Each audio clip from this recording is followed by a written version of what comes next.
Hello, welcome to Mo vlogs.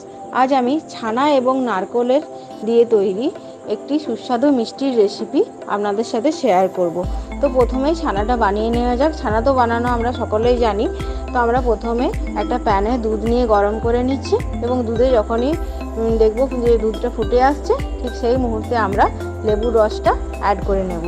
দেখুন দুধ ফেটে ছানা রেডি হয়ে গেছে। এরপর আমরা ছানাটাকে ভালোভাবে ছেঁকে নেব। তো ছানা ছেঁকে নেওয়ার পর আমি একটা পাত্রে জল ঝরিয়ে নেওয়া ছানাটা নিয়ে নিয়েছি।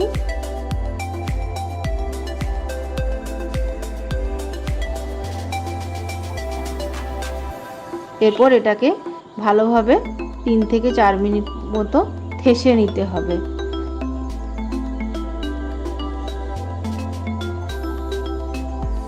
ভালোভাবে হাতের তালুতে নেবেন এবং হাতের তালু দিয়ে ছানাটা থাসবার চেষ্টা করবেন। যত ভালো থাসবেন তত ভালো মিষ্টি তৈরি হবে।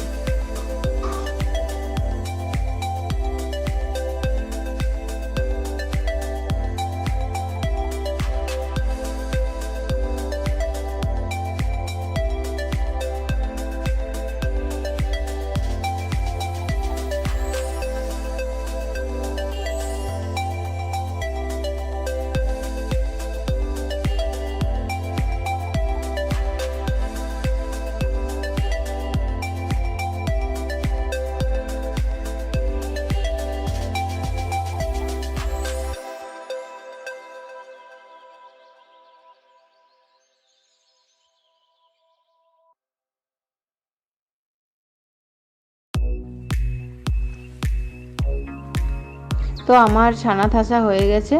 আমার এখানে 150 গ্রামের মতো ছানা রয়েছে। আর আমি একটা পাত্রে নিয়ে নিয়েছি, আপনাদের বলে দিচ্ছি। 150 গ্রাম ছানা আছে, 4 টেবিল স্পুন হচ্ছে মিল্ক পাউডার আছে।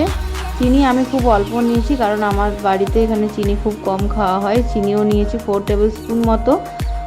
নারকেলের কোড়নও নিয়েছি 2 টেবিল স্পুন। এলাচ গুঁড়ো আছে, নিজেদের স্বাদ মতো দেবেন। এরপর ছানাটাকে ভালোভাবে কড়াইয়ে অ্যাড করে নিচ্ছি এবং অ্যাড করে নেওয়ার পর ভালোভাবে নাড়াতে থাকতে হবে। আর এটা খুব গ্যাসের ফ্লেমটা কিন্তু খুব একদম লোয়ে লাগবে।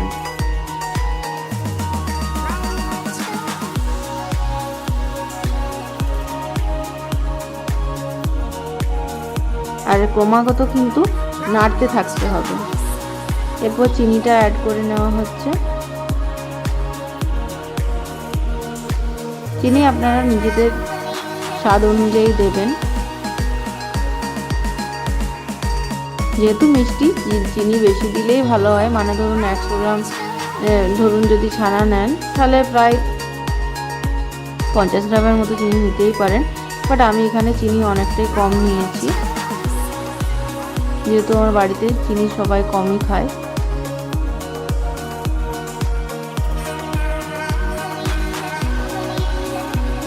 ছানাটা কড়াইয়ে দেওয়ার পর মোটামুটি যখন দেখবেন এই যে ছানার মধ্যে থেকে এরপরে দেখুন একটা চিনি এবং ছানা মেল্ট হয়ে একটা এই ধরনের একটা কনসিস্টেন্সি আসছে,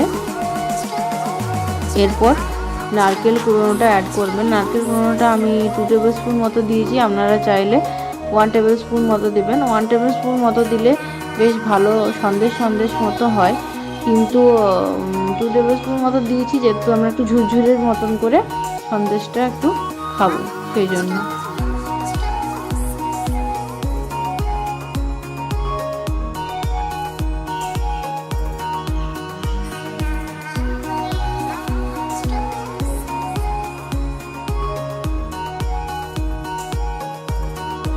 কড়াতে প্রায় 5 মিনিট আমার টাইম লাগছিল।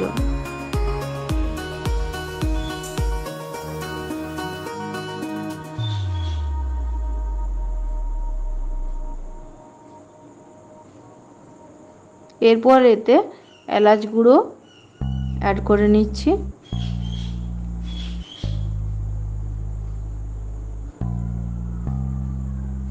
এলাচ গুঁড়ো অ্যাড করে নেওয়ার পর আর 1 মিনিট ধরে মোটামুটি নাড়তে থাকবো। আপনারা এক কাজ করবেন, আমার এটা সন্দেশের মতো যদি কনসিস্টেন্সিটা একদম যদি রাখতে চান, তাহলে এই অবস্থাতেই আপনারা নামিয়ে নিতে পারেন। কিন্তু আমরা একটু ঝুরঝুরের মতন খেতে চাইছিলাম, সেজন্য আরও 2 মিনিট ধরে কড়াতে নেড়ে নিয়েছিলাম।